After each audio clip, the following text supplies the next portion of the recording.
Good morning students. आज हम BA part first year के जो आपका 2 पेपर चलते हैं उसमें से एक पेपर है आपका माइक्रो इकोनॉमिक्स, जो बीए पार्ट फर्स्ट का पेपर 1 है। तो आज के हम वीडियो में जो माइक्रो इकोनॉमिक्स है उसका जो आपका सिलेबस है उसके बारे में ब्रीफली डिस्कशन करेंगे कि आपके सिलेबस में क्या क्या चीज़ें हैं जो आपको पढ़नी है। तो जो फर्स्ट पेपर है वो माइक्रो इकोनॉमिक्स के बारे में है, जिसमें आपके सिलेबस में 3 यूनिट्स होती हैं, जैसे यूनिट 1, यूनिट 2 और यूनिट 3।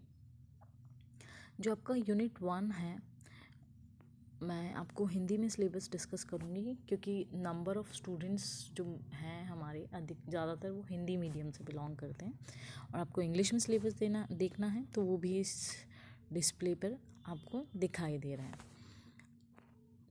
तो जो फर्स्ट यूनिट है आपके फर्स्ट पेपर की, उसका जो फर्स्ट टॉपिक है वो है प्रस्तावना। प्रस्तावना में आपके क्या क्या है? अर्थशास्त्र की प्रकृति व क्षेत्र, कि अर्थशास्त्र कैसा विषय है, इसमें किसका अध्ययन किया जाता है और इस सब्जेक्ट का एरिया ऑफ स्टडी क्या है, इसके बारे में हम यहाँ इस टॉपिक में डिस्कस करेंगे।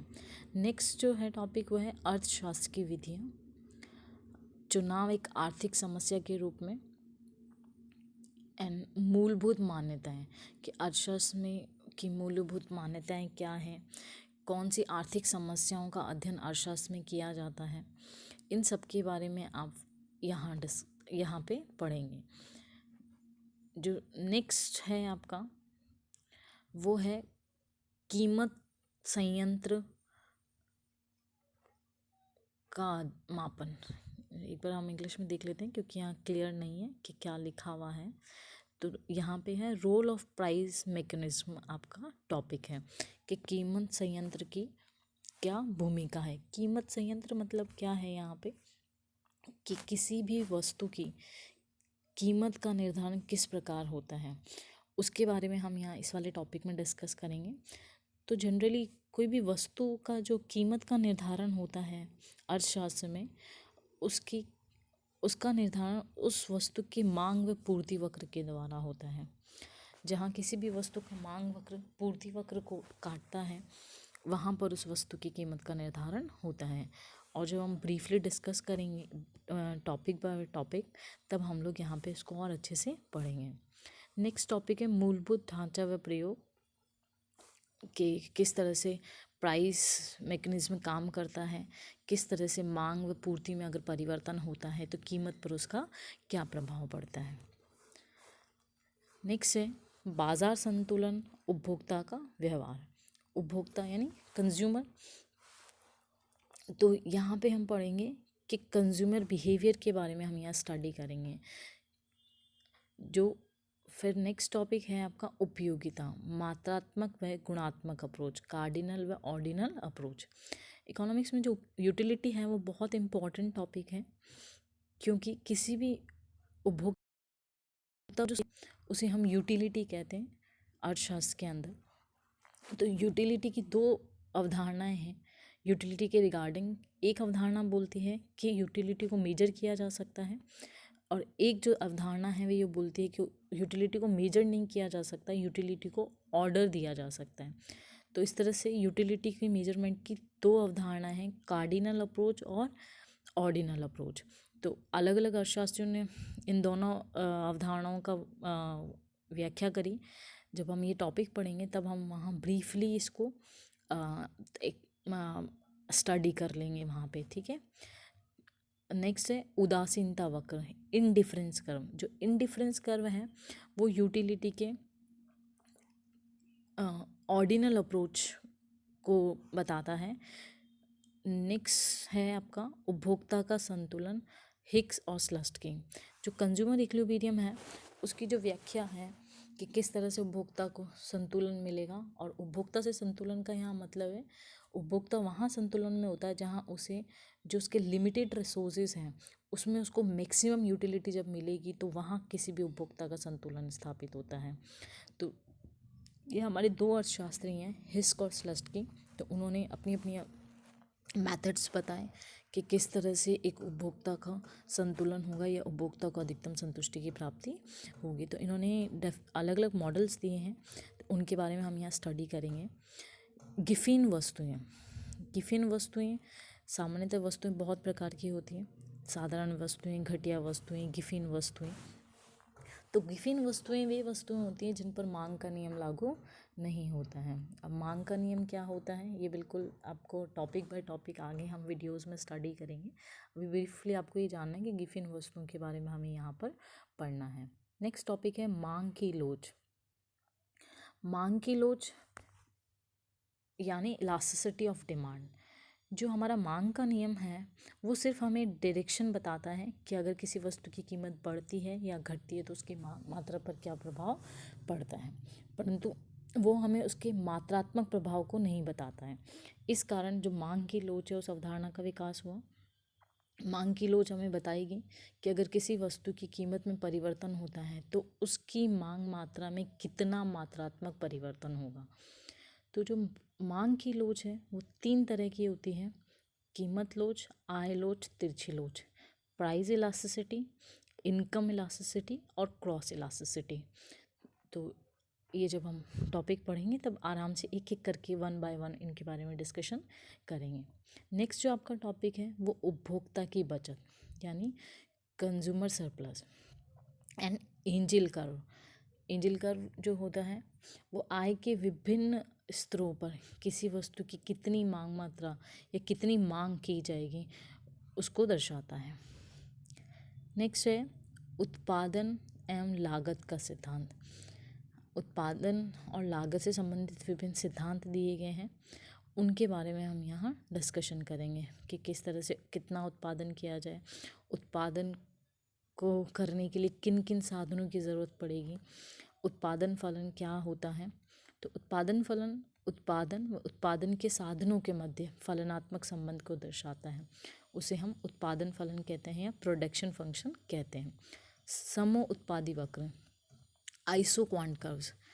आइसोक्वांट कर्व वे कर्व होते हैं, वह कर्व जो दो साधनों के उन विभिन्न संयोगों को दर्शाता है जहाँ पर उत्पादन की मात्रा क्या रहती है, समान रहती है। नेक्स्ट है साधन प्रतिस्थापन। फिर है परिवर्तनशील अनुपातों का नियम और पैमाने के प्रतिफल तथा पैमाने की मितव्ययताएं। ये उत्पादन से संबंधित नियम है। परिवर्तनशील अनुपातों का नियम हमारे अल्पकाल में लागू होता है और पैमाने के प्रतिफल दीर्घकाल में लागू होते हैं। और पैमाने की मितव्ययताओं के बारे में हम यहाँ पढ़ेंगे। जो यूनिट 2 है आपकी, उसमें जो आपका फर्स्ट टॉपिक है वो लागतों की विभिन्न अवधारणाएं। जब भी उत्पादन किया जाता है तो उत्पादन करने के लिए कुछ साधन लिए जाते हैं और उन साधनों की क्या होती है, लागत होती है। उनको जो मिलने वाला प्रतिफल है वो एक उत्पादक के लिए क्या होता है, लागत होता है। तो यहाँ पर हम विभिन्न अवधारणाएं लागतों की पढ़ेंगे। Marginal cost, average cost, average fixed cost, इन सब के बारे में हम यहाँ स्टडी करेंगे। और जो ये कॉस्ट हैं, बहुत सारी लागतें हैं, इनके बीच भी कुछ संबंध पाया जाता है, उनके बारे में हम यहाँ स्टडी करेंगे। नेक्स्ट है फर्म का संतुलन। फर्म क्या है, उत्पादन करने वाली इकाई को हम क्या कहते हैं, फर्म कहते हैं। तो कोई भी फर्म कब संतुलन में होगी इसके बारे में हम यहाँ स्टडी करेंगे। इसके बारे में बिल्कुल थ्योरी दे रखी है जिसको हम 1 बाय 1 स्टडी करेंगे। विस्तार पद। विस्तार पद विभिन्न उत्पादन फर्म के विभिन्न उत्पादन संतुलनों को मिलाने वाले पद को विस्तार पद कहा जाता है। नेक्स्ट है बाजार संतुलन। बाजार क्या होता है, ऐसी जगह जहाँ क्रेता विक्रेता दोनों मौजूद होते हैं या जहाँ वस्तुएं खरीदी व बेची जाती है उसे बाजार कहा जाता है। तो जो बाजार है, बेसिकली हम इकोनॉमी में जब बाजार के बारे में पढ़ते हैं तो बाजार में 2 तरह की प्रतियोगिताएं पाई जाती हैं, पूर्ण प्रतियोगिता और अपूर्ण प्रतियोगिता। तो यहाँ हम पूर्ण प्रतियोगिता क्या होती है, अपूर्ण प्रतियोगिता क्या होती है, इसकी क्या क्या विशेषताएं हैं, इन सब के बारे में स्टडी करेंगे। एकाधिकारात्मक और एकाधिकारात्मक कीमत विभेद के बारे में हम यहाँ पढ़ेंगे। एकाधिकारात्मक शक्तियों का माप, जो मोनोपोलिस्टिक मार्केट है या पावर है उसको मेज़र करने के लिए अलग अलग अर्थशास्त्रियों ने अलग अलग मेथड्स बताए हैं, उसके बारे में हम यहाँ स्टडी करेंगे। एकाधिकारात्मक प्रतियोगिता क्या है, इसमें कीमत संतुलन किस तरह से होता है, उसके बारे में स्टडी करेंगे। द्विधाधिकार, डिओगोपाली क्या है, ओलिगोपोली, अल्पाधिकार,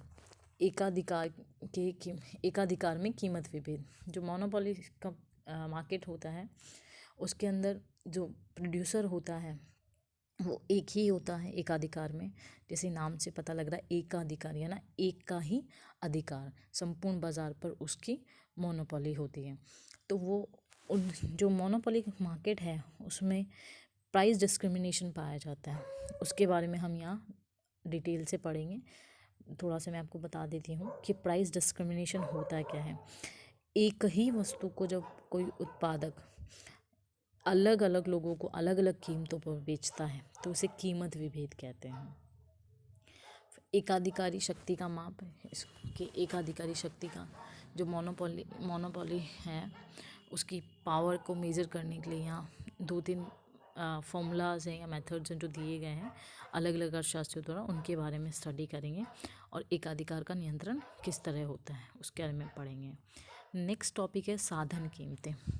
साधन क्या होते हैं, मैंने अभी थोड़ी देर पहले ही आपको बताया। किसी भी वस्तु के उत्पादन के लिए जो भी भूमि, श्रम, पूंजी, संगठन उपयोग में लिया जाता है उन सभी को साधन कहा जाता है। अब इन साधनों का कीमत निर्धारण कैसे हो, इससे संबंधित विभिन्न सिद्धांत दिए गए हैं।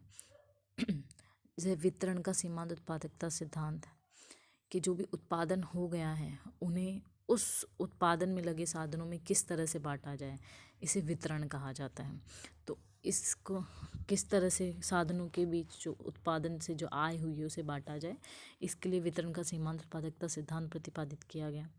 साधन कीमत का आधुनिक सिद्धांत, विभिन्न आधुनिक अर्थशास्त्रियों द्वारा भी साधनों की कीमत का निर्धारण किस तरह से हो इससे संबंधित सिद्धांत दिया गया है। मजदूरी निर्धारण के सिद्धांत, कि मजदूरी किस तरह से निर्धारित हो, किसी भी श्रमिक को कितनी मजदूरी दी जाए, इससे संबंधित कुछ सिद्धांत बनाए गए, सिद्धांत प्रतिपादित किए गए विभिन्न अर्थशास्त्रियों के द्वारा, उसके बारे में हम यहाँ स्टडी करेंगे। और मजदूरी विभेद के बारे में पढ़ेंगे। जो थर्ड यूनिट है उसमें जो फर्स्ट टॉपिक है वो है लगान। तो दुर्लभ लगान, विभेदित लगान, आभास लगान, तो हम लगान के बारे में यहाँ पे पढ़ेंगे। और ये दुर्बलता लगान क्या होती है, विभेदित लगान क्या होती है, आभास लगान क्या होती है, इनके बारे में हम यहाँ स्टडी करेंगे। ब्याज क्या होता है, किसी भी मुद्रा के तरलता के त्याग के बदले जो प्रतिफल मिलता है उसे ब्याज कहा जाता है। तो ब्याज का निर्धारण किस तरह से हो, इससे संबंधित क्लासिकल अर्थशास्त्रियों द्वारा कुछ मॉडल दिए गए, आधुनिक अर्थशास्त्रियों द्वारा भी विभिन्न मॉडल दिए गए, तो उनके बारे में हम यहाँ स्टडी करेंगे। नेक्स्ट है लाभ। लाभ किसे मिलता है, जो भी साहसी है, जो रिस्क उठा रहा है, उसको रिस्क के बदले जो प्रतिफल मिलता है उसे लाभ कहा जाता है। अभिनव परिवर्तन, जोखिम व अनिश्चितता के सिद्धांत, ये विभिन्न अर्थशास्त्रियों द्वारा अलग अलग सिद्धांत दिए गए हैं। जोखिम का लाभ सिद्धांत, अनिश्चितता का सिद्धांत, उनके बारे में हम यहाँ स्टडी करेंगे।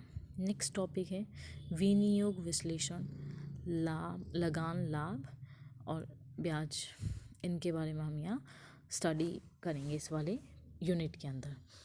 जो नेक्स्ट है वो है कल्याणकारी अर्थशास्त्र। जो कल्याणकारी अर्थशास्त्र है उसका बेसिक कॉन्सेप्ट क्या है। कल्याणकारी अर्थशास्त्र में एक इंडिविजुअल के बेनिफिट के बारे में बात नहीं की जाती है, उस अकेले इंसान की संतुष्टि के अधिकतम करने के बारे में बात नहीं की जाती है। जो कल्याणकारी अर्थशास्त्र है वो मिनिमम रिसोर्सेज में मैक्सिमम लोगों के बेनिफिट पे बेस है कि, तो ये सामूहिक कल्याण के बारे में बात करती है, सामूहिक संतुष्टि को अधिकतम करने के बारे में बात की जाती है कल्याणकारी अर्थशास्त्र में। तो इसमें कल्याण को कैसे मापा जाए, कल्याण को मापने में क्या क्या समस्याएं आती हैं, उसके बारे में हम यहाँ स्टडी करेंगे। जो पैरोटिक अर्थशास्त्री हैं उनके द्वारा कल्याणकारी अर्थशास्त्र में प्राथमिक रूप से कार्य किया गया और उनके द्वारा विभिन्न कल्याणकारी कल्याणकारी आचार से संबंधित सिद्धांत प्रतिपादित किए गए, तो उनके बारे में हम यहाँ पैरेटो जो थ्योरी है उसके अंदर पढ़ेंगे। सामाजिक कल्याण फलन का सिद्धांत, क्षतिपूरक सिद्धांत।